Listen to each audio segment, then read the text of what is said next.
All right, just to confirm for the listeners who I got on the phone here, it is the one and only DJ Misfit. Is it you, sir? That is correct, sir. The man behind Misfit Productions, a guy who I call a friend and who always has me out on his bills. So big ups to you for that. Thank you. Yeah. Always have room for you, man.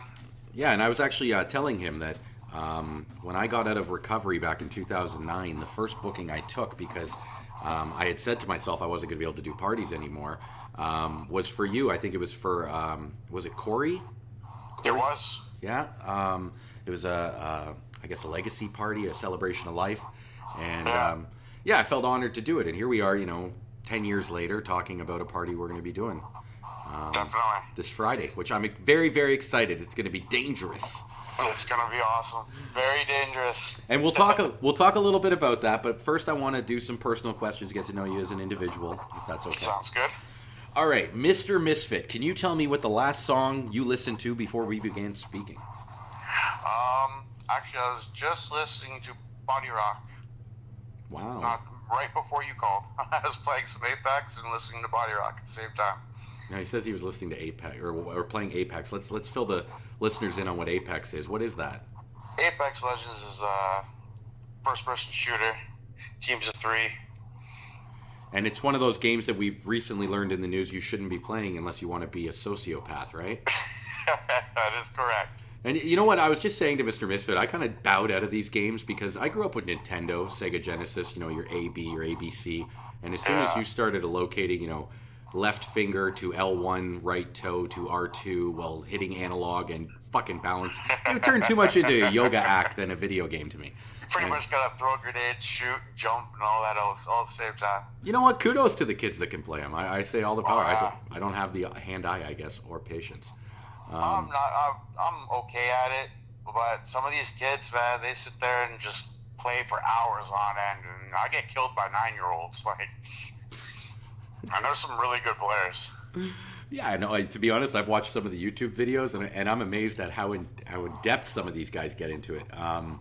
Oh yeah. And you mentioned the song "Body Rock." I got to say that's a classic. Ram, Andy C, One of my Mr. favorites, Shimon. man. I listen to that probably daily. We used to do a funny dance, a friend of mine and I. Anytime it'd come on in the party, we'd start doing the chicken wing. Nice. But I think I've seen you do that a couple times. yeah, man, that's my signature move. Okay, let me ask you this: what was the first album you ever bought with your own money? Oh. With my own money, I'd have to say the Slim Shady LP. That wasn't. So you were a little bit older, I think, by then, weren't you? Yeah. Well, back then there was like all these pirated places, so I never really had to buy music. But then I started recognizing, artists making money, and as I got older, I was like, you know what? These guys do deserve to. They put in a lot of hard work. They do deserve to make their money. So that's probably when I started buying my music. You know what? It's an admirable response, I guess, and I feel the same way downloading music today. But I feel like I contribute in other ways by going to the concerts or buying their merchandise. Yeah. But yeah, I'm with you there, where it's like you feel somewhat dirty listening to it for free. Well, like today, I still download music for free, but it's not something that I would play out. If I were to go spin at a club or something, I would actually purchase those tunes, even though I already have them downloaded, just because the artist deserves their money, and sound quality's better, compared to a 156 or something. Well, sure, you get, and to be honest, nowadays I'll even see some DJs that show up, plug their MP3 stick or whatever in there, and they're spinning 156 or something, they're spinning a little very low bit rate, and it's like, dude, we've got a sound system here. Come on, let's use it. That's when you hear DJs get on and all the volumes on each track are completely different. I've actually seen people plug in their phone and just start playing off Beatport. I guess here's the thing: if it was 5:30 in the morning on a Monday, and the DJs have gone home, the system's still there, and you've got a bunch of sketchheads trying to get some music going. Oh yeah, go ahead, plug it in. Go ahead, YouTube or whatever. Yeah, go ahead. There's a time and a place, but if you're spinning main set on a Saturday, I do not want to see that. Yeah, no. Okay, let me ask you this: acceptable. what was the first concert you ever attended? Um, SARS benefit concert. Say it again.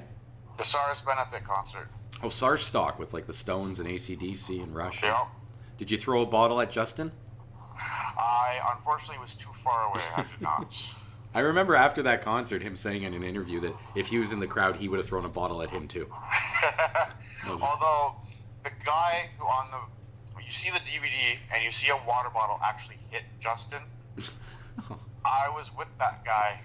I know him.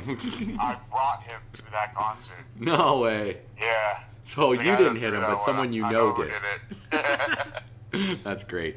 All right, let's dive into some industry questions here. What was the first rave experience you remember? Oh, jeez. Hullabaloo, I believe, was my first party. So you It were, was actually the same guy that threw that water bottle at Justin took me to my first rave party. It was a hullabaloo. and were you there for the music? Because that was more happy hardcore, right? Yeah. So were you a I candy was, kid? Or I was just getting into the whole rave scene then. Like, I was getting into techno, happy hardcore. I was a candy kid at one point. I'll admit that. At one point I was, when I first started. I wasn't introduced to jungle yet. And then I believe it was my third hullabaloo that I went to was Capital J was the first drum and bass jungle DJ that they allowed to come in there. And he was on headlining. And he pretty much turned me to being a junglist. Well, it's interesting. I too grew up as a candy kid, and one of the things I'll admit is I used to wear a stuffed animal belt, a little belt for like like the I kind remember of those. Yeah. and it had like different stuffed animals hanging off, and I'd give them to Yeah. people as gifts. Um, Yeah. The question is, how many pairs of Fun Fur did you own? Fun fur, none. Oh, No, I didn't own any fun fur, but I did have, the candy halfway up the arm. yes. I wore the big baggy pants. Did you have a book? People sign your book? No. People did wear, like, I wore a white t-shirt, and I let people sign it. Well, I didn't have hold the on. The book, candy but I kids had were the known shirt. for their dress shirts, the white dress shirts that they would wear. It wasn't just a white T-shirt. Did you wear the white dress shirt? No, I didn't wear the white dress shirt, but I actually would go out to Walmart, buy a white t-shirt specifically for that party just to get signed. Here you go. Love it. I still have one in my drawer right now. Well, and I wonder if it's still white or did it turn like a blacky red color like most shirts did It's more of a yellow, brownish color. There you go. Yeah, I was gonna get rid of it one year, but I looked at it and I was like, you know what, I can't. This is from like when I first started partying. I'll keep it. Okay. It doesn't smell or nothing, so.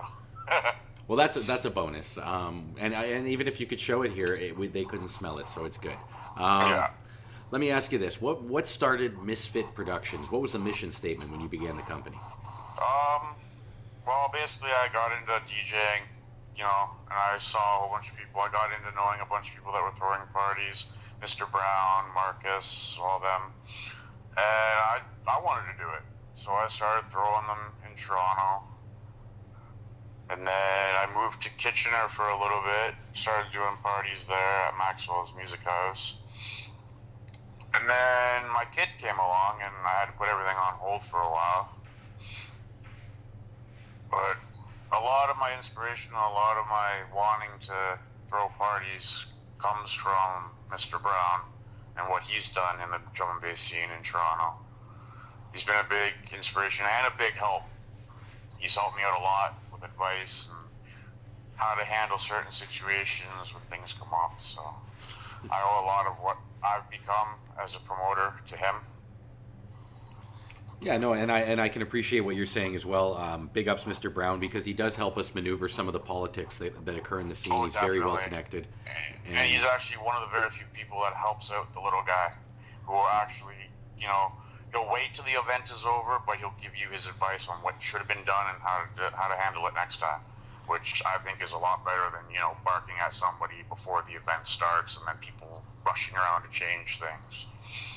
I find Learn. I find he's always there. Like I get what you're saying. He's never been one to bark advice, but No. whenever I've gone to him for it, he's always been willing to offer and Yep. help where needed. Definitely. And yeah, big ups to Mr. Brown for everything he's done for our scene. Definitely. We have an event coming up that we kind of mentioned at the beginning of this, and I want you to We tell do. us. First of all, tell me who is DJ Dangerous, and what's going on with him here. Dangerous, he's actually been around in the music scene for quite some time. He was in the UK and then he moved to France.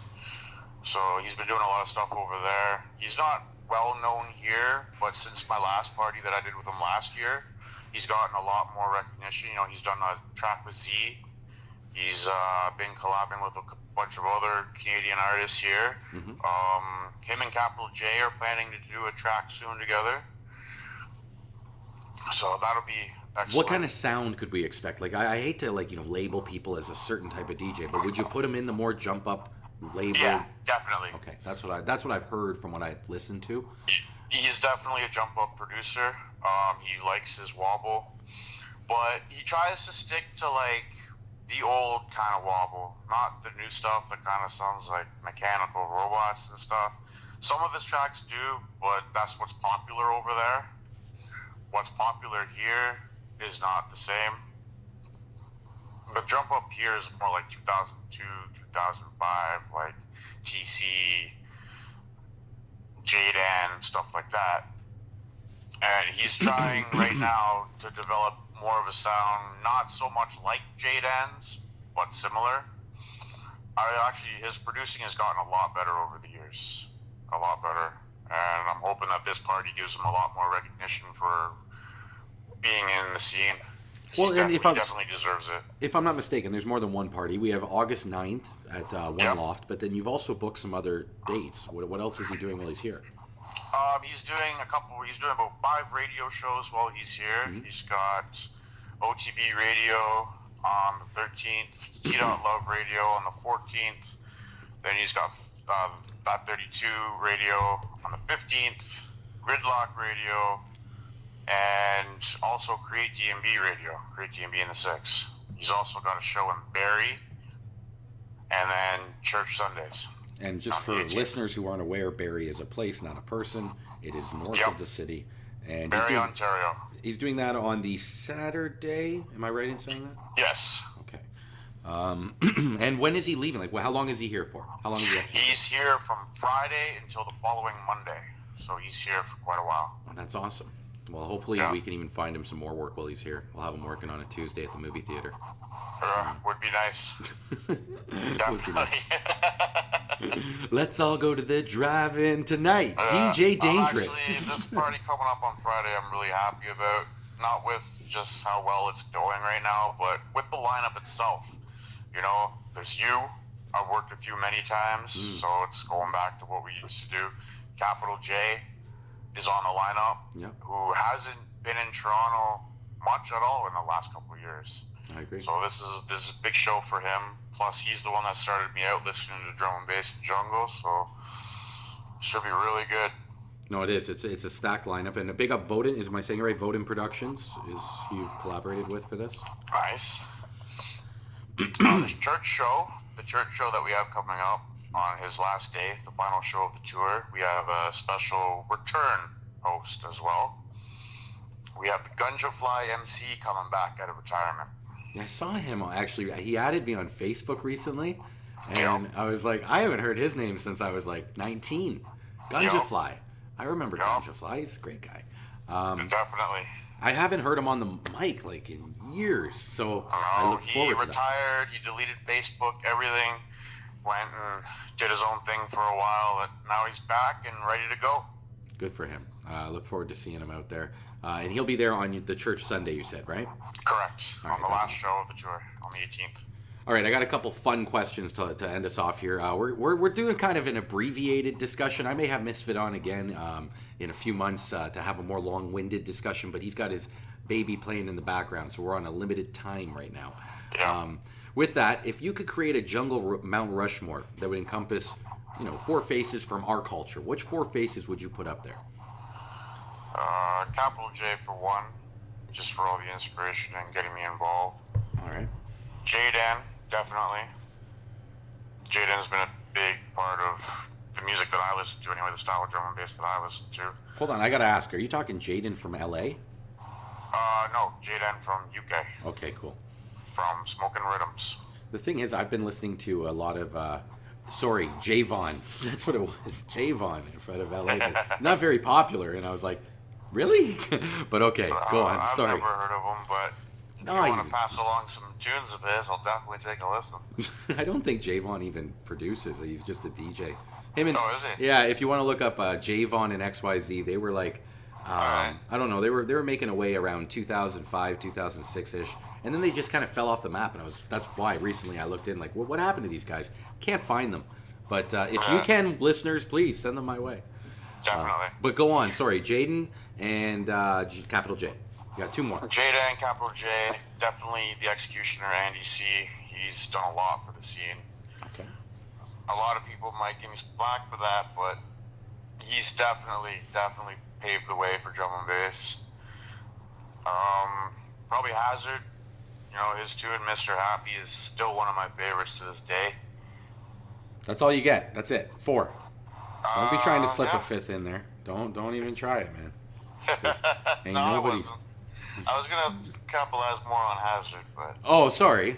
You could talk all you want. The thing yeah, 'cause Hazard's just come up with a bunch more different styles. He's got so many different style tunes from producing. I love his production work. my first listen to him was on Breakbeat Arena when I heard that I believe he'd been signed to True Players, and it was this new guy who was being signed to DJ Hype's label. Is all I knew him as.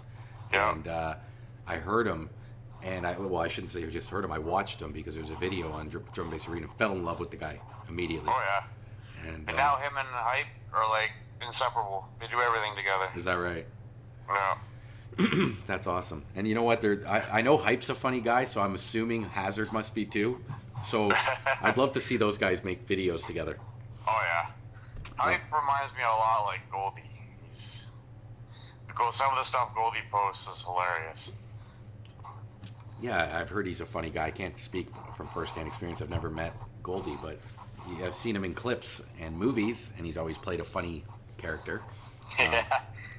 But Shout him up on Instagram, man. He's got a lot of good funny posts. Like just now, I was just looking at one of his posts, and he snuck a piece of cheese in somebody's shoe, and they didn't notice it for 2 weeks. what? Come on. There was a piece of Swiss cheese stuck in the bottom of Buddy's shoe. That's fucking nasty. But anyways, okay, moving on to the final question here. If you could put 5 items in a vault that would encapsulate our rave culture. So in 25,000 years, they're going to dig up this vault. We want them to know what the rave once was. What 5 items do you put in the vault? Oh, wow. Definitely a pair of UFOs. All right. Is this just like drum and bass rave culture or just the entire scene No, together? I think with you having your hullabaloo years, we need to have the entire rave in there. Alright. We'll go with the white t-shirt, UFOs, piece of candy, I guess. Hold on. When you say a Candy piece thing. of candy, do you mean a bracelet? Bracelet. Or do you... Okay. Bracelet. You got to be more specific. Yeah, a bracelet. Not one of those, ooh, piece of candy kind of things. Ooh, piece of candy. Ooh, piece of candy.